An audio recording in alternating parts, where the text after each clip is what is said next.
किसी भी मुल्क को अगर आपने तबाह करना है, किसी भी मुल्क के अगर डेमोक्रेसी को डिस्ट्रॉय करना है, तो उसके लिए आपको 3 चीज़ें अप्लाई करनी होगी। अच्छा। उनकी इम्प्लीमेंटेशन क्या है? एक, आपने उसकी जो लेजिस्लेशन है ना, उसकी जो कवानीन है, उनको कमज़ोर करना होगा। उनको किससे? ये एक चेन है, उस चेन में आपने क्या करना होगा? उस चेन में आपने एक इंस्टीट्यूशन को ज़्यादा मतलब पावर देना है। जैसे कि बांग्लादेश में आर्मी को पावर मिल गई, पहले आर्मी को पावर नहीं थी, अब वो आहिस्ता आहिस्ता पावर में आ पाकिस्तान रहे के हैं। दिफाई इदारों को मारेंगे, आप कहेंगे कि पाकिस्तान हम बलूचिस्तान अलहदा करेंगे, केपीके अलहदा करेंगे। आप कर सकते हैं केपीके को अलहदा? बिल्कुल भी नहीं कर सकते। आप एंटी स्टेट बात करेंगे, आप पाकिस्तान को नुकसान पहुंचाने की बात करेंगे। डेफिनेटली हमारे दिफाई इदारे इतने मजबूत हैं। जीडीपी देखें कितनी ऊपर है, कितने आगे है। क्यों आगे? क्योंकि वहाँ पर उन्होंने सारे इंस्टीट्यूशन को इक्वल रखा हुआ है। उन्होंने एक टनल प्रोवाइड किया है कि इस टनल से आपने जाना है, you can not go from that tunnel. आप इस टनल से इधर उधर नहीं जा सकते हो। You are even allow just in this tunnel. आप उस टनल में अलाउ, आप इधर उधर नहीं जा सकते हो। उस अच्छा। टनल में वो आपको डायरेक्शन देंगे, जबरदस्त, हाँ। इस डायरेक्शन के मुताबिक आपने चलना है। हाँ। लेकिन अगर आप अपनी मर्जी करोगे कि नहीं मैंने इस टनल में नहीं जाना है, मैं इधर जा रहा हूँ, बाकी मतलब सारे वहाँ पे अवाम की हुकूमत है और अवाम ही चला रही है ना, अवाम ये ही बात चला, है। अवामी को डेमोक्रेसी नाम इसी चीज़ का है। भारत एक बहुत बड़ा जायंट है, हाँ, but it is a diplomatic failure, it is a political failure. इसके इम्पैक्ट्स होंगे। जो वो ऑपरेशंस पाकिस्तान में कंडक्ट करते थे, बांग्लादेश के अंदर जो उन्होंने पपेट स्टेट बनाई हुई थी, एटलीस्ट हमें ये सुकून का सांस है कि वहाँ पे अब वो पपेट स्टेट ये नहीं बांग्लादेश जो है ना, ये मिनी पाकिस्तान बनेगा। ये इतना डूबेगा सोच भी नहीं सको, क्योंकि जो टेक्सटाइल इतनी ऊपर है, उनकी जो वुमेन एम्पावरमेंट इतनी ऊपर थी। अब ये जमात इस्लामी आ रही है, इनके इधर कौंसल है, इधर ऑर्गेनाइजेशन है पंजाब यूनिवर्सिटी में इनका। आप सोचें कि मतलब इस तरह वो उन्होंने ऐसा चीज़ें सारी ऐसे की हुई है, ऐसे कंट्रोल में की। भारत की जो इकोनॉमिक सुपर हब है, वो पावर हाउस है इकोनॉमिक, ठीक है, तो उसको उतना जिसको कहते हैं ना को प्रॉब्लम्स फेस नहीं करनी पड़ेंगी। सो मेरे नज़दीक जो है ये भारत का एक बहुत बड़ा फेलियर है, और पाकिस्तान को एक इसके अंदर ये एज है कि पाकिस्तान अपने डिप्लोमेटिक टाइज बांग्लादेश के साथ बेहतर कर सकता। हेलो दोस्तों, जैसा कि आपने हाईलाइट में देखा, भारत और बांग्लादेश के बीच सालाना लाखों करोड़ों रुपयों का कारोबार होता है। बांग्लादेश की दुनिया भर में पहचान एक प्रमुख टेक्सटाइल निर्यात देश के तौर पर है। वहां से हर महीने $3.5 अरब के कपड़ों का निर्यात किया जाता है। अब बांग्लादेश के सियासी संकट से भारत को टेक्सटाइल सेक्टर को फ़ायदा मिलने का अनुमान है, क्योंकि वह निर्यात से एक बड़ा हिस्सा शिफ्ट हो सकता है। बांग्लादेश के आसान माहौल के बाद अंतर्राष्ट्रीय खरीदारी दूसरे विकल्प पर तलाश कर रही है, और उनकी नज़र भारत एक मजबूत दावेदार है। एक्सपर्ट के अनुमान कि अगर बांग्लादेश का निर्यात 10 से 11% हिस्सा भी भारत में आता है, तो भारत को हर महीने $300 से $400 मिलियन अतिरिक्त कारोबार मिल सकता है। तो दोस्तों चलिए देखते हैं इस वीडियो पे पाकिस्तानी मीडिया का रिएक्शन क्या आता है, इस बारे में उनका क्या कहना है। ये है कि इंडिया ने बांग्लादेश का हुक्का पानी बंद कर दिया है। इंडिया और बांग्लादेश के बॉर्डर के ऊपर ट्रेड सस्पेंड हो चुकी है। सैकड़ों की तादाद में ट्रक खड़े हैं, लेकिन इंडिया उन ट्रक्स की सप्लाई बांग्लादेश को नहीं दे रहा, जिसके अंदर फूड आइटम्स है, जिसके अंदर ग्रोसरी है। 6000 के करीब आप लगा लें कि कमोडिटी है, वो ऐसी अशिया है जिसका रोज़मर्रा की ज़िंदगी में बहुत ज़्यादा, जिसे बोलते हैं, इन्फ्लुएंस रहता है। और बांग्लादेश के अंदर जो है, अब जिस तरह पाकिस्तान के अंदर हालात हुए, आटे के क्राइसिस, सब्जी के क्राइसिस, आलू के, टमाटर के, मेडिसन्स के, क्या वो भी पाकिस्तान की तरह ही हो जाएगा बांग्लादेश? मेन चीज़ ये है ना कि बांग्लादेश का सबसे पहले अगर आप बैक साइड देख लें, हाँ।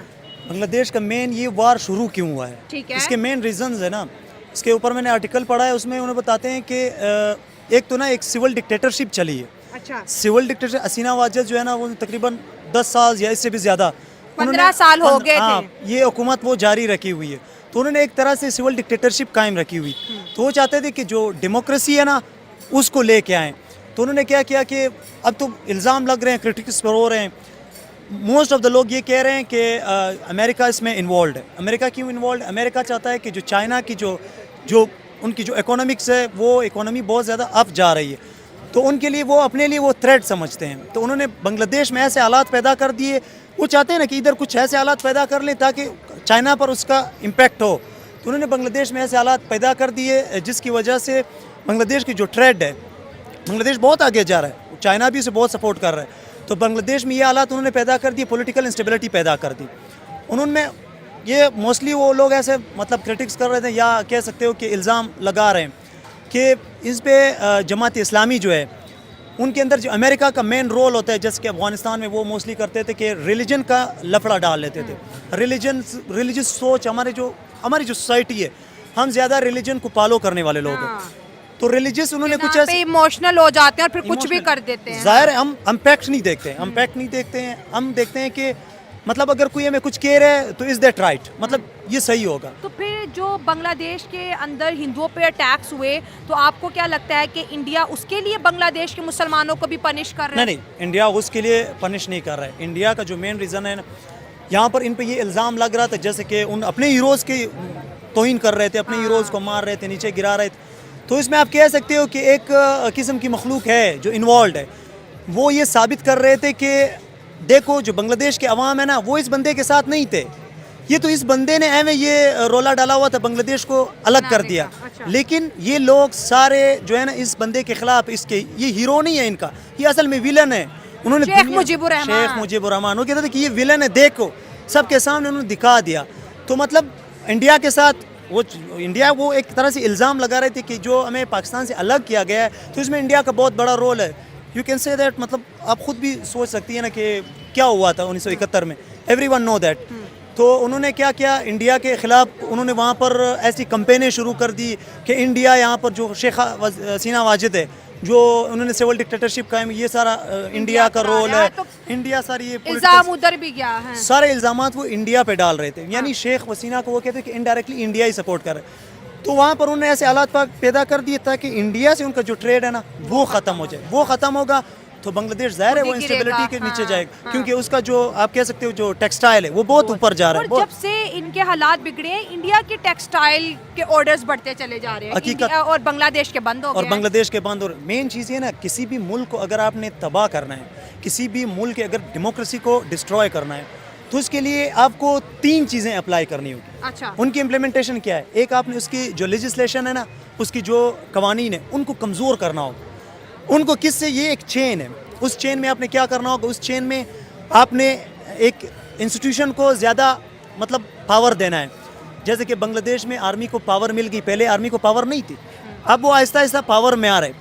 अगर आप किसी सिविल मतलब फर्ज करें किसी पार्टी को एम्पावर कर रहे हो, तो पार्टी अगर कल गलत करेगी तो पार्टी के खिलाफ इनकलाब कुछ कर सकती है, पार्टी को मतलब एक बंदा उसको गिरा सकती है, या वो उसका हुकूमत ख़त्म, उसकी सब कुछ ख़त्म कर सकती है। लेकिन आर्मी जो है ना, आर्मी वो एक इंस्टीट्यूशन है, वो जब एम्पावर होता है ना, उनके फिर बहुत नुकसानात है। आप एग्जांपल दे सकते हो, आप बर्मा का एग्जांपल ले सकते हो। वहाँ पर उन्होंने क्या किया, वो सारे आप देख सकते हो कितनी तबाही हुई, मुसलमानों को अलग तरीके से तबाह कर दिया। लेकिन हम ये भी तो देख रहे हैं ना कि जो इस्लामिक कंट्रीज़ हैं, पाकिस्तान बांग्लादेश की चले बात करते हैं, इस्लामिक कंट्री है, लेकिन यहाँ पर डेमोक्रेसी नहीं आ पाई, यहाँ पे जमहूरियत पनप नहीं सकी। इंडिया की बात करें, वो एक सेकुलर कंट्री था, वहाँ पे डेमोक्रेसी भी आई, दुनिया की सबसे बड़ी डेमोक्रेसी दुनिया ने देखी। मेन चीज़ ये है ना, सोसाइटी में इंस्टीट्यूशंस होते हैं जिसके लिए एक फंक्शन यूज़ होता है। सोसाइटी के 3 स्ट्रक्चर होते हैं। उसके लिए एक होता है फंक्शनलिज्म। फंक्शनलिज्म में कहते हैं कि जब तक सोसाइटी में ये सारे इंस्टीट्यूशन मिल के काम नहीं करेंगे, कहते हैं एक इंसान के अगर पैर नहीं है तो वो माजूर है। सेम सोसाइटी भी इसी तरह है। सोसाइटी के इंस्टीट्यूशन है, लाइक आप उसके मिलिट्री हो गया, उसका फैमिली सिस्टम हो गया, उसका एजुकेशन हो गया, उसका हेल्थ सिस्टम हो गया, उसका गवर्नमेंट हो गया, उसकी जो कानून है वो हो गया। ऑर्डर हो गया, हाँ। उसमें कोई भी अगर इंस्टीट्यूशन कमज़ोर है, वीक है, तो आप कह सकते हो कि उसकी सोसाइटी पे उसका इम्पैक्ट पड़ेगा। ठीक है। अगर इन इंस्टीट्यूशन में एक इंस्टीट्यूशन ऊपर आ जाता है, बाकी इंस्टीट्यूशन को दबा लेता है, तो एक इंस्टीट्यूशन मतलब आप ऐसे तो नहीं कह सकते इंसान के ना हाथ है ना पैर है, सिर्फ उसका एक पैर है, उस पर वो जा रहा है, तो वो तो इनस्टेबल है ना, वो तो माजूर है। तो पाकिस्तान, आप कह सकते हो कि पाकिस्तान इस टाइम एक पैर पे चल रहा है, सही है। बाकी जो इनके पैर है, बाकी जो इनके इंस्टीट्यूशन है वो दबे हुए हैं, उनको दबाया गया है। लेकिन एक पैर पे चल रहे, तो एक पैर पे ज़ाहिर है फिर इंस्टेबिलिटी आएगी। वो एक इंस्टीट्यूशन तो ज़ाहिर नहीं है। आईएसआई को किसी मुल्क के अंदर मुदाखलत करने का कोई शौक नहीं है। अच्छा। पाकिस्तान की इंटेलिजेंस एजेंसीज और जो दिफाई इदारे हैं वो उनको किसी के साथ कंसर्न नहीं है, उनको अपने मुल्क के साथ कंसर्न है, अपने नेशनल इंटरेस्ट के साथ कंसर्न है। हाँ, मुदाखलत करते हैं भारतीय, जो ये इंडियंस जो हैं बलूचिस्तान में कर रहे हैं, जो ये केपीके में कर रहे हैं, जो ये ईरान में कर तो रहे वो भी हैं। हम पे लगाते हैं ना, खालिस्तान कौन बनाना चाहता है, Obviously. और हम ओपनली कहते हैं कि यहाँ के लोग ट्वीट आपको करते हैं बता कि दूं। हम खालिस्तान मैं- बनाएंगे, आपने बांग्लादेश मैं बनाया। आपको हम तारीफ करते थे, देखो 1971 में बांग्लादेश बना, आज हमसे आगे, आज इंडिया ने बांग्लादेश के साथ ट्रेड सस्पेंड कर दिया। अगर इनकी ट्रेड की मालियत 2023-24 देखा जाए, $14 बिलियन की ट्रेड हुई है इंडिया और बांग्लादेश के बीच। इतनी ज़्यादा ट्रेड हुई और और आज वो खतरे में आ आज गई। वो खतरे में। इंडिया जो है ना, इंडिया को आप कह सकते हो इंडिया एक बहुत बड़ी पॉपुलेटेड कंट्री है, सही है। जहाँ पर पॉपुलेटेड कंट्री है, अगर आप वहाँ पर ट्रेड करोगे तो इसका आपको 100% फायदा मुनाफा ही होगा। फायदा, yes। अगर हम पाकिस्तान की बात करें, पाकिस्तान अगर उनके साथ ट्रेड करना चाहता तो है आज हम तो हम बहुत आगे जा सकते हैं। देखो आप उनकी जीडीपी देखें कितनी ऊपर है, कितने आगे है। क्यों आगे? क्योंकि वहाँ पर उन्होंने सारे इंस्टीट्यूशन को इक्वल रखा हुआ है। उन्होंने एक टनल प्रोवाइड किया है कि इस टनल से आपने जाना है, you can not go from that tunnel, आप इस टनल से इधर उधर नहीं जा सकते हो। You are even allow just in this tunnel, आप उस टनल में अलाउ, आप इधर उधर नहीं जा सकते हो। उस अच्छा। टनल में वो आपको डायरेक्शन जबरदस्त, देंगे, हाँ। इस डायरेक्शन के मुताबिक आपने चलना हाँ, हाँ। है। लेकिन अगर आप अपनी मर्जी करोगे कि नहीं मैंने इस टनल में नहीं जाना है, मैं इधर जा रहा हूँ, बाकी मतलब सारे वहाँ पे अवाम की हुकूमत है और अवाम ही चला रही है ना, अवाम ये ही बात चला, है। अवाम ही को डेमोक्रेसी नाम हाँ। इसी चीज़ का है। सही बात है, हाँ। अवाम के बगैर डेमोक्रेसी आगे नहीं जा सकती। हाँ। जब तक अवाम चाहेंगे तब डेमोक्रेसी जाएगी। आपको क्या लगता है सर, ये नई गवर्नमेंट शेख हसीना के, तो आपने बात की कि इंडिया और उनके ताल्लुकात बहुत अच्छे थे और कई लोगों ने इस चीज़ को अच्छे गलत होने रुख चाहिए। भी दिया कि वो पपेट है, लेकिन इंडिया के साथ बांग्लादेश के ताल्लुकात अच्छे थे, इंडिया के साथ साथ बांग्लादेश ने भी तरक्की की। अब इंडिया ने ट्रेड सस्पेंड कर दिया, अगर इंडिया का कॉन्फिडेंस बांग्लादेश पे बहाल नहीं होता तो ज़रा इमेज बता दें कि बांग्लादेश का क्या होगा, क्योंकि हमने देखा है जिन जिन कंट्री से इंडिया हाथ खींच लेता है वहाँ उनको फिर कोई नहीं पूछता। देखिए मेन चीज़ ये, बातें तो करनी नहीं चाहिए लेकिन अब मैं करूँगा। हाँ, मेन चीज़ ये है कि आपको देखना चाहिए कि जो इंडिया है, इंडिया के ख़िलाफ़ कौन ऐसा काम कर सकता है, मेन चीज़ है। अब शेख वो मुजीबुर रहमान है, आप उसको देख लें, उसके जो पुतले गिराए गए, उसकी कितना बेइज्जती की गई। उसके बाद ये जो आलात, ऐसा मतलब एक स्टेटमेंट बना दिया, उसको स्प्रेड कर दिया पूरी कंट्री में कि इंडिया तो आपका मतलब बेड़ा गर्क कर रहा है, आपका तो सारा इकोनॉमी सिस्टम, सारा मतलब हर लिहाज से आपको तबाह कर रहे हैं, आप लोगों को पता नहीं है। उन्होंने ऐसी स्टेटमेंट किया ब्रेन वॉश की। सेम इधर पाकिस्तान में अगर आप देखें, इंडिया को जब लेके हम हुआ, जब हाँ। हम बलूचिस्तान में होते थे, जब हम यहाँ पंजाब नहीं आए थे, वहाँ पर एक स्टेटमेंट थी कि आप जब पंजाब जाओगे, पंजाब के लोग आपसे इतनी नफरत करेंगे कि आपको देखते भी नहीं है। मतलब एक स्टेटमेंट उन्होंने बनाया, सेम इधर पंजाब में बनाया कि आप बलूचिस्तान में जाओगे तो बलूचिस्तान में आपको मार दिया जाएगा।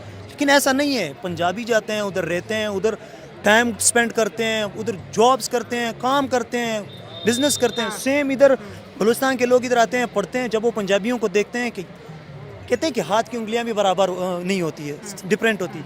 आप एक मतलब जो स्टेटमेंट, उधर तो हमारे जहन में स्टेटमेंट बना हुआ था कि पंजाबी सारे ऐसे हैं, लेकिन वो नहीं था। जब हमने देखा कि भाई हर जगह अच्छे बुरे हैं, तो सेम बांग्लादेश फिर इंडिया के खिलाफ भी साजिश रची गई है और ये इसका डाउनफॉल है। वहाँ पर ऐसे डाउनफॉल है, वहाँ पर ऐसे मिथ जारी किए गए हैं लोगों के जहनों पर। देखिए हम मुसलमान ना रिलीजन को बहुत फॉलो करते हैं, हमें रिलीजन, अब हिंदू जो है ना, वो बांग्लादेश में हिंदू ज़्यादा है ना, हमने वहाँ पर एक स्टेटमेंट बना दी कि हिंदू हमारे फ़ायदे में नहीं है, ये वो, तो फिर तो क्रिश्चियन भी हमारे फ़ायदे में नहीं है, वो भी तो हमसे मज़हब में अलग है, वो क्यों फ़ायदे में? आप एक तरफ कहते हो जो गैर मुस्लिम है वो फ़ायदे में नहीं है, लेकिन एक तरफ कहते तो मतलब दुगलापन हो रहा है ना। अब इंडिया अगर बांग्लादेश से अपना हाथ उठाता है ना, ये लिख के ले लो, ये 10 साल बाद आप देखोगे बांग्लादेश कहाँ पहुँचेगा। आज बांग्लादेश पे कोई 1 रुपया कर्जा नहीं है कि डॉक्टर यूनुस आया हुआ है, ठीक है, आप वो एक नोबेल प्राइज़ विनर है, लेकिन हर बंदा, अब क्या पता वो हुकूमत चला सकता है कि नहीं। सही बात है। अगर मैं टीचर हूँ, मुझे कोई कहे कि आप जाएं मीडिया के मतलब जर्नलिस्ट बन जाएं, तो ये तो नहीं, वो उसका रोल है, वो अच्छा प्ले कर सकते हैं ना। मेरा जो रोल है, मैं अपना रोल अच्छी तरह से प्ले कर सकता हूँ। तो अगर आप डॉक्टर यूनुस को ला रहे हैं, उसको मतलब आप कैसे इस तरह, मतलब इतनी पूरी कंट्री उसके सारे हाथ में दे दी, ले चलाओ, और जो खुद अमेरिका से इंपोर्ट किया हुआ है। हाय, दैट इज़ द पॉइंट। तो मतलब काफ़ी सारी चीज़ें हैं, ये इंस्टेबिलिटी है, ये पॉलिटिकल इंस्टेबिलिटी कहते हैं और जहाँ पर हालांकि देखा जाए तो बांग्लादेश, जैसे आपने कहा कि इंडिया अगर हाथ हटा लेता है तो 10 साल में बांग्लादेश का बेड़ा गर्क हो जाएगा। और जब जब बांग्लादेश को पैसे की ज़रूरत पड़ती, शेख हसीना वहाँ जाती थी मेडिकल वीज़े के लिए, फ़ंड के लिए, और वो फ्री में देते थे, फ्री में देते थे, कर्जा नहीं दिया कभी। कर्जा नहीं दिया। इसके लिए कार्ल मार्क्स एक कोटेशन यूज़ करता है कि अफीम जो है ना इज़ लाइक जो रिलीजन इज़ लाइक अफीम। अफीम एक नशा होता है, एक ड्रग्स होता है। नारकोटिक्स। हाँ, कहते हैं कि अगर आप उसको यूज़ करते हो ना तो आप आहिस्ता आहिस्ता मतलब आप डिस्कनेक्ट होते हो चीज़ों से, आपको किसी चीज़ का खुद पता ही नहीं होता किसी चीज़ का। तो मतलब रिलीजन, मैं गलत नहीं हूँ, मैं रिलीजन के ख़िलाफ़ बात नहीं करूँगा, लेकिन रिलीजन में कुछ चीज़ें हैं। रिलीजन हमेशा कहते हैं कि you will allow to provide equality, not inferiority और सुपीरियरिटी। आप अगर कह रहे हो कि मतलब वो हिंदू है, ये वो इंडिया के ख़िलाफ़ एक स्टेटमेंट बन गई है, तो यहाँ पर एक ही इंस्टीट्यूशन का काम है और वो हम सबको पता है। उन्होंने उधर सारा रोला डाला हुआ है, सारा जो उनके हीरो है, इवन मैं खुद उसे हीरो मानता हूँ, जो उनका हीरो है उसके ख़िलाफ़ अमेरिकन बहुत ज़्यादा इन्वॉल्व है। वो चाइना के लेवल से कहते हैं कि चाइना का खाना ख़राब हो, और जो बाकी यार दोस्त इन्वॉल्व है वो चाहते हैं कि इंडिया के हालात ख़राब हो जाएं। इंडिया को भी तो फ़ायदा हो रहा था टेक्सटाइल के वाले से। और इंडिया बॉर्डर पे भी अनरेस्ट नहीं था, हाँ, सुकून था ना। लेकिन दोनों को। खुद तो बेचारे भीख मांग मांग के तक गए हैं। अब तो भीख भी देने वाले कोई नहीं है। तो वही सीन है ना, कहते हैं खुद तो कुछ नहीं। वो एक मिसाल है कि खुद तो कुछ नहीं कर सकता हूँ, लेकिन तेरा बेड़ा ज़रूर गर्क कर सकता हूँ। खुद तो मेरा कुछ नहीं हो रहा ना, मैं तो गर्क ही हुआ हूँ, लेकिन तेरा तो बेड़ा गर्क कर सकता हूँ, किसी न किसी तेरा बनाऊँगा लपड़ा। तो वही है। अब ये पाकिस्तान, तो ये बांग्लादेश जो है ना, ये मिनी पाकिस्तान बनेगा। ये इतना डूबेगा सोच भी नहीं सकोगे, क्योंकि जो टेक्सटाइल इतनी ऊपर है, उनकी जो वुमेन एम्पावरमेंट इतनी ऊपर थी। अब ये जमात इस्लामी आ रही है, इनके इधर कौंसल है, इधर ऑर्गेनाइजेशन है पंजाब यूनिवर्सिटी में इनका। आप सोचें कि मतलब इस तरह वो उन्होंने ऐसा चीज़ें सारी ऐसे की हुई, ऐसे कंट्रोल में की हुई कि भाई अगर कुछ हो रहा है तो मतलब हमारी मर्जी से चले। Who the hell are you. Hello दोस्तों, जैसा कि आपने वीडियो में देखा, बांग्लादेश में आए संकट के कारण भारत को तगड़ा झटका लग सकता है। भारत और बांग्लादेश के बीच कई चीज़ों का आयात और निर्यात होता है। विदेश मंत्रालय की वेबसाइट पर मौजूद आंकड़ों के मुताबिक 2023 से 24 दोनों देशों के बीच $14 बिलियन का व्यापार हुआ था। चालू वित्त वर्ष में इसके और बढ़ने की संभावना थी। अब बांग्लादेश में तख्तापलट हो गया और शेख हसीना ने प्रधानमंत्री पद से इस्तीफा दे दिया। ऐसे में दोनों देश के बीच व्यापार संबंध पर गहरा असर पड़ेगा। भारत और बांग्लादेश के बीच अनाज, सब्जी से लेकर कपड़ा, बिजली आदि चीज़ों के आयात निर्यात होता था। पड़ोसी देश बांग्लादेश के साथ भारत का आयात कम और निर्यात ज़्यादा है। आधिकारिक जानकारी के मुताबिक दोनों देश के बीच व्यापारिक स्थिति इस प्रकार है। भारत और बांग्लादेश के साथ गेहूं, कटान, कपड़ा आदि चीज़ों का व्यापार करता था। साथ ही भारत चावल की कुछ वैरायटी ही बांग्लादेश को एक्सपोर्ट करता था। भारत बांग्लादेश को बिजली का बड़ा हिस्सा भी देता था। इसके लिए भारत की तरफ से बाकायदा प्लांट लगाए गए हैं। एनटीपीसी बांग्लादेश के 1320 मेगावाट का पावर प्लांट लगा रखा है। दोनों देश के बीच ऑटो इंडस्ट्री के जुड़े चीज़ों को भी व्यापार होता था। बांग्लादेश में बनी ढाई की साड़ी की भारत काफ़ी डिमांड रहती थी। जानकारी के मुताबिक दोनों देश के बीच रोजाना कई करोड़ रुपए का कारोबार होता है। इसमें भारत की ओर से बांग्लादेश की सब्जियां, फल आदि भेजे जाते थे। बांग्लादेश में संकट के कारण इस चीज़ों पर ब्रेक लग गया। वहीं दूसरी ओर बांग्लादेश से मछली, प्लास्टिक आदि चीज़ों का आयात होता था। बांग्लादेश के हिस्सा मछली भारत में काफ़ी डिमांड रहती थी। तो दोस्तों, इस वीडियो के बारे में आपकी क्या राय है कमेंट बॉक्स में ज़रूर दें, और इस तरह की वीडियो देखने के लिए हमारे चैनल को लाइक और सब्सक्राइब करना ना भूलें।